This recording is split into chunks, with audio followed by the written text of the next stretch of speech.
கிறிஸ்துவுக்குள் அன்பானவர்களே, உங்களை சந்திப்பதில் மகிழ்ச்சி அடைகிறேன்.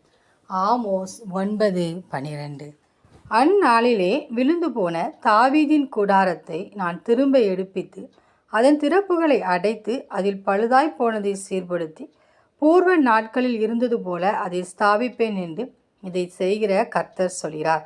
ஆம்பிரியமானவர்களே, இந்த நாளிலும் விழுந்து போய் காணப்படுகிற தாவீதின் கூடாரத்தை திரும்ப எடுத்து கட்டுகிற தேவன் ஆகிய கர்த்தர் நம்முடைய வாழ்வில் நாம் விழுந்து போன காரியத்திலே தேவன் நம்மை திரும்ப எடுப்பித்து நம் வாழ்வில் காணப்படுகிற எல்லா திறப்புகளையும் அடைத்து பழுதாய் போனவைகளை சீர்படுத்தி நாம் முன்பு எப்படி இருந்தோமோ அதை விட நம்மை செம்மையாய் நடத்துவேன் என்று சொல்லி நம் தேவனாகிய கர்த்தர் நமக்கு வாக்கு கொடுக்கிறார்.